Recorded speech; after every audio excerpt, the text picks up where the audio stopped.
We aren't asking you to burn the money, Elena. We're asking you to be a daughter. My father's voice boomed off the walls of my entryway, shaking the framed patent on the wall. Your sister is going to lose everything. If you sell this house, you clear her debt. It's simple math. I looked at him, then at my mother weeping into a silk handkerchief, and finally at Bianca, who was scrolling on her phone, looking bored. No, I said. It isn't math. It's theft. To understand why I looked my desperate parents in the eye and refused to save them from financial ruin, I have to take you back to the day I realized I was an investment they didn't want to make. My name is Elena. I'm 29 and I design automated sensor networks for vertical farms. It's not glamorous work. It involves a lot of soil data, humidity charts, and sitting in silence. But I love it because data doesn't lie. Unlike my family, numbers don't pick favorites. Growing up in the sprawling suburbs of Chicago, the hierarchy in our house was invisible but structurally sound, like the framing of a wall.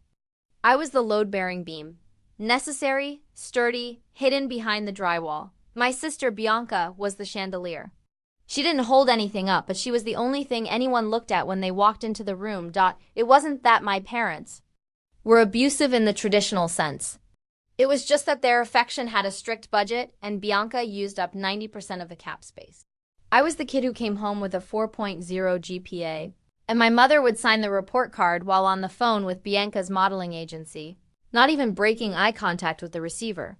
I learned early on that my achievements were expected, while Bianca's were celebrated. The first crack in the foundation happened when I was 16. I needed a car to get to my AP chemistry classes at the community college. I found a beat-up Honda Civic for $3,000. It smelled like wet dog and rattled when it hit 40 miles per hour, but it ran. My father sat me down, sighed, and gave me a lecture on fiscal responsibility. He made me sign a promissory note to pay him back every cent with interest. I worked all summer bagging groceries to clear that debt. 2 years later, Bianca turned 16. I watched from the kitchen window as a brand new pearl-white Mercedes K-Class with a red bow rolled into the driveway. There was no lecture on fiscal responsibility. There was only applause. When I asked my mother about it later, she just waved her hand dismissively. Bianca has an image to maintain, Elena. She's going to be a star. Practical. That was the word they used to dismiss me. Fast forward to 3 years ago. I had spent 5 years working in agri-tech, living in a shoebox apartment, saving every dollar that didn't go to rent. I had a concept for a new humidity sensor that could save indoor farms 30% on water costs. I had a prototype built from scrap parts and a letter of intent from a major distributor. I didn't need a miracle. I needed seed capital. Specifically, I needed $60,000 to manufacture the first batch. I booked a flight home. I printed a 50-page business plan, bound in leather. I wore my best suit. I treated my parents like venture capitalists, not mom and dad. I pitched them in the living room, showing them the projections, the profit margins, the safety of the investment. When I finished, the silence stretched out, heavy and suffocating. My father took a sip of his scotch and shook his head. It's too niche, Elena, he said, his voice flat. Farming sensors, it doesn't have the wow factor. It's too risky to sink 60 grand into gadgets. My mother nodded in agreement, smoothing her skirt. We have to be careful with our retirement, honey. You have a good job. Why? Gamble? I left that night feeling small. I felt like the load-bearing beam that had finally snapped. I accepted their no because I thought they were just being conservative with their money. I told myself they were just scared of risk. I was wrong. They weren't scared of risk. They just didn't think I was worth the gamble. And I wouldn't find out just how deep that betrayal went until I saw what they did for Bianca 3 months later. The phone call that broke me didn't come with a warning. It was a Tuesday afternoon about 3 months after my pitch. I was eating a tuna sandwich at my desk, still trying to figure out how to fund my sensors without my parents' help, when my mother called. Elena, you'll never guess. She sounded breathless, practically vibrating with joy. We finally did it. We launched Bianca's brand. My stomach tightened. What brand? Her fashion label. Buy a Moda, she squealed. We just signed the lease. On a showroom in the Gold Coast district. It's stunning, Elena. Marble floors, floor-to-ceiling windows. And we got her the G-Wagon she wanted for client meetings. You know, for the image, I stopped chewing. The Gold Coast. A G-Wagon? That wasn't a startup budget. That was a lottery win. Mom, I asked slowly, how did she pay for all that? Oh, we took out a loan against the house and liquidated Dad's bonds, she said casually, as if talking about buying groceries. It's an investment, honey. Bianca is going to be the next Versace. We put in about $850,000 to start. It sounds like a lot, but you have to spend money to make money, right? The room spun $850,000. I had asked for $60,000, less than 10% of that, for a patent pending technology with clients waiting. They told me it was too risky. But dropping nearly $1 million on a 26-year-old with no business experience and a sketchbook, that was an investment. Elena, are you there? I'm here, I whispered, my voice trembling with a rage so cold it felt like ice in my veins. I hope it works out for her. I hung up. I didn't scream. I didn't cry. I sat in silence for 10 minutes, staring at a spreadsheet. In that silence, the last tether connecting me to my family snapped. I realized then that I wasn't just the practical one. I was the insurance policy. They didn't invest in me because they didn't think I needed help to survive. They saved their resources for the show pony and left the workhorse to fend for itself. That afternoon, I liquidated my 401k. I sold my car. I maxed out 3 credit cards. I moved to Seattle, not because it was glamorous, but because I found a dilapidated warehouse, space in an industrial park that was renting for dirt cheap. The next 6 months were a blur of misery and grit. My office was a freezing concrete box with a leaky roof. I slept on an air mattress in the corner because I couldn't afford an apartment and the rent for the workspace. My diet consisted of instant rice and black coffee. I wore my winter coat while coding because we couldn't afford to run the heater for more than an hour a day. There were nights I lay awake shivering, listening to the rain hammer against the metal roof, thinking about Bianca in her marble showroom. I imagined her driving her G-Wagon to expensive lunches while I taped plastic over the windows to keep the wind out. The bitterness was a fuel, toxic but potent. I worked 18-hour days. I cold-called agricultural giants until my voice was raspy. I debugged code until my eyes blurred. I refused to fail. Failing would mean going back to them. Failing would mean they were right. Then, the breakthrough happened. A massive vertical farming conglomerate in California agreed to a pilot program. It wasn't a huge contract, just enough to keep the lights on and hire 2 junior engineers, but the data came back phenomenal. My sensors saved them 40% on water usage in the first month. They signed a 3-year contract immediately. I remember staring at the signed PDF on my monitor, my hands shaking. I didn't call my parents. I didn't post it on Facebook. I bought a bottle of cheap champagne, sat on the floor of my freezing warehouse, and toasted the empty room. I had survived the winter, but back in Chicago, summer was ending, and the ice was about to crack under Bianca's feet. Success didn't look like a marble showroom or a G-Wagon. For me, success looked like a boring, gray office building in downtown Seattle with a working heater and a coffee machine that didn't leak. It looked like hiring Miguel, my lead engineer, and Rachel, my operations manager. It looked like paying my rent on time and having a savings account that didn't hover near zero. By the time Greenspire hit its 2nd year. We were profitable. Not buy a yacht profitable, but stable profitable. I had contracts with 3 major agricultural firms. I was sleeping 8 hours a night. I had built a life that was quiet, efficient, and entirely mine. I had also gone effectively no contact with my family. I didn't block them, but I stopped initiating. I let their calls go to voicemail. I replied to their texts with single-word answers. Busy. Fine. Work. I watched Bianca's downfall from a distance, like watching a car crash in slow motion. Through a telescope, it started with rumors on social media. Biamoda had thousands of Instagram followers but 0 sales. The reviews were brutal people complaining about cheap fabric sold at designer prices. Orders never shipping, the website crashing. Then, the lifestyle posts stopped. No more brunch photos. No more boss babe captions. The silence was louder than the bragging had ever been. Then the calls started coming. At first, it was just my mother. Elena, call us back, we miss you. Then my father. We need to discuss family matters. I ignored them. I told myself they just wanted to brag about Bianca again, or maybe guilt me into visiting for Christmas. I didn't have the bandwidth for. It paused for a moment. I want to know what you guys think. Was I being too harsh by ignoring them for months, even though I suspected things were going wrong? Or did they deserve the silence? Tell me in the comments. One rainy Tuesday in November, the dam finally broke. I was in a meeting with a potential investor when my phone buzzed against the mahogany table. Then it buzzed again and again. It was vibrating so hard it was actually distracting the client. I apologized, flipped the phone over to silence it, and saw the screen. 15 missed calls. Mom. My stomach dropped. My first thought wasn't anger, it was panic. Is someone dead? I stepped out of the meeting and called her back. She picked up on the first ring. Elena, thank God, she sounded hysterical. We've been trying to reach you for weeks. Why don't you answer your phone? I'm working, Mom.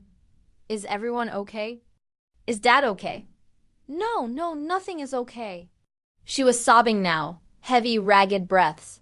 They're taking the house, Elena. The bank, they sent a notice. They're going to foreclose on the house. I leaned against the cool glass of the conference room wall. What? Why? Dad paid off the mortgage 10 years ago. We. We leveraged it, she stammered. For the business, for Bianca. The loan. It had a balloon payment, and the business didn't. The market turned, Elena. It wasn't her fault. I closed my eyes. Even now, with the bank at the door, it wasn't Bianca's fault. It was the market. How much? I asked, my voice flat. We owe the bank $400,000 by the end of the month to stop the proceedings, she said. Then the tone shifted. The hysteria vanished, replaced by a terrifying expectation. We know you're doing well. We saw the article in TechCrunch. You have investors now. You have money. I have business revenue, I corrected. That's not my personal piggy bank. Elena, please, she begged. It's your childhood home. It's your sister's future. If we lose the house, the loan sharks come for the rest. We need you to step up. We need you to fix this. I can't, I said. I won't. Don't you dare say no. My father's voice suddenly cut in from the background, sharp and angry. We are flying to Seattle. We land tomorrow morning. We are going to settle this as a family. The line went dead. I stared at the phone. They weren't asking. They were coming to collect. They were coming to harvest the crop they had never bothered to water. I didn't sleep that night. I sat in my living room staring at the front door, waiting for the inevitable collision. My house in Seattle wasn't a mansion. It was a renovated craftsman bungalow with a small garden where I tested my sensors. It was quiet, paid for, and peaceful. It was everything they weren't. They arrived at 10 a.m. on the dot. An Uber Black pulled up to the curb because even in bankruptcy, appearance was their religion. When I opened the door, the sight of them actually physically hurt. My father looked 10 years older, his posture slumped. My mother's eyes were red-rimmed and darting around nervously. And Bianca. Bianca stood slightly behind them, wearing designer sunglasses and carrying a handbag that cost more than my first car. She didn't look sorry. She looked annoyed. We're here, my father said, stepping past me without waiting for an invitation. He walked into my living room, scanning the space with a critical eye. It's quaint, Bianca muttered, pulling off her sunglasses. She looked at my IKEA bookshelf and my secondhand coffee table. I thought you were the CEO of a tech company? Why do you live like a grad student? Because I put my money into my business, Bianca, I said, closing the door. Not on my wrist. My mother rushed forward to hug me, but I stepped back. The rejection made her flinch, but I needed the distance. I needed the line in the sand. Let's sit, I said. We sat. Me. On the armchair, the three of them squeezed onto the sofa. It felt like a tribunal. My father didn't waste time on small talk. He reached into his briefcase and pulled out a thick folder, slapping it onto the coffee table. Here's the situation, he said, his voice regaining some of its old authority. The bank is moving to foreclose on the 30th. We have tax liens against the business. The total immediate liability is $620,000. He looked at me expectantly. That's a lot of money, I said.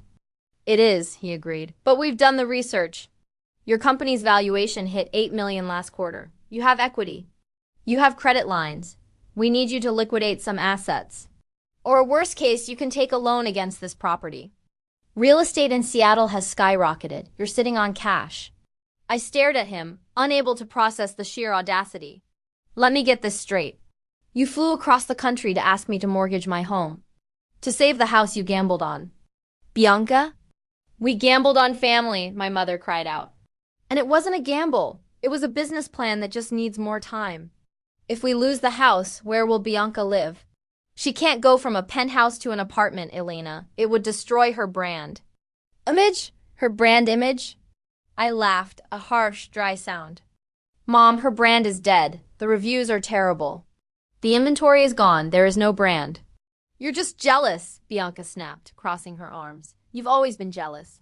You sit here in your boring little house with your boring little dirt sensors, judging me because I actually tried to do something creative. I took a risk. Entrepreneurs take risks. I took a risk too, I said, my voice rising. I asked for $60,000. 60 for hardware. For a proven concept. And you told me I was unstable. You told me I was too risky. I turned to my father. You gave her $850,000. You bought a G-Wagon before she sold a single shirt. That wasn't risk, Dad. That was vanity. We made a mistake in allocation. My father shouted, slamming his hand on the table. Fine.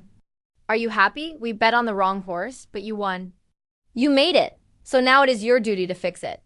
That is how this family works. The strong carry the weak. The strong carry the weak. I repeated. No, in this family, the practical pay for. The delusional. We are not leaving until you sign a check, Bianca said, checking her nails. Dad said you have to. You owe us. We raised you. I looked at them, really looked at them. I saw the desperation, yes. But underneath it, I saw the absolute, unshakable belief that I existed to serve them. I was the safety net they had woven. Out of neglect, they hadn't come to apologize. They had come to harvest me. You think I owe you? I stood up slowly. I don't owe you a cent, but I will give you something. I'll give you the same answer you gave me 3 years ago. I'm giving you the same answer you gave me, I said, my voice steady, though my heart hammered against my ribs like a trapped bird. It's too risky. My father blinked, his face flushing a deep, angry red. What? Investing in this family, I said, walking over to the door and opening it wide. It's a bad investment. The fundamentals are weak. The management is emotional and reckless, and the projected ROI is 0. I'm declining the opportunity. You're talking about us like we're a business transaction. My mother wailed, clutching her pearls. We are your flesh and blood. No, I corrected. When I needed a family, you acted like a bank. You assessed my risk and denied my loan. So now when you need a bank, I'm acting like a stranger. You taught me this. You taught me that support is conditional on potential. And looking at you three, I don't see any potential. Bianca jumped up, her face twisted in an ugly snarl. You think you're better than us. You're just a bitter, lonely nerd who got lucky. You're going to let Mom and Dad lose their home because you're petty. I'm not letting them lose anything, I said calmly. They lost it the moment they signed that loan for your vanity project. I'm just refusing to pay the bill. My father stood up, trembling with rage. If you don't help us, Elena, you are dead to us. Do you hear me? No Christmas, no birthdays. You will have no family. I looked at him, and for the first time in my life, the threat held no weight. It was like he was threatening to take away a cancer. Dad, I said softly. I haven't had a family since I was 16 years old. I've had roommates who asked for money. You're just making it official. I pointed to the open door. Get out. They didn't move at first. They waited for me to crack. They waited for the practical daughter to fold, to apologize, to write the check because it was easier than the conflict. But I stood there, stone-faced, leaning against the doorframe. Finally, Bianca stormed out, muttering curses under her breath. My mother followed, sobbing loudly, ensuring the neighbors could hear her performance. My father was the last to leave. He paused on the threshold, looking at me with a mix of hatred and something that looked almost like fear. He realized in that moment that he had no leverage left. The stock he had shorted had become the market leader, and he was bankrupt. He stepped out. I closed the door. I locked the deadbolt. And then I slid down to the floor and cried. Not because I regretted it, but because mourning the parents you never had is exhausting work. That was 6 months ago. The fallout was exactly what the numbers predicted. My parents' house in Chicago was foreclosed on. They sold off the furniture, the art, and the jewelry to pay off the remaining tax liens. They moved into a two-bedroom rental in a strip mall suburb. My father went back to work as a consultant, bitter and tired. Bianca's G-Wagon was repossessed. She moved in with a boyfriend for a while, then back with our parents when he dumped her. Last I heard, she's working as a receptionist at a salon, telling everyone who will listen that she's just between launches. As for me, Greenspire just closed its Series A funding round. We're expanding to Europe next year. But the best part isn't the money, it's the Sunday mornings. I sit in my garden in Seattle, drinking coffee, watching the rain feed the plants I grew from seeds. My phone is silent. There are no frantic calls, no demands, no guilt trips. I used to think that cutting off toxic family was an act of cruelty. Now I know it's just aggressive pruning. Sometimes you have to cut the dead branches so the rest of the tree can survive. I didn't lose my family that day in the living room. I just finally stopped paying the subscription fee for a service. That never worked. If you've ever had to become the villain in someone else's story just to save your own life, tell me your story in the comments below. And if you believe that respect should be earned, not inherited, hit that subscribe button. Let's build a better family right here.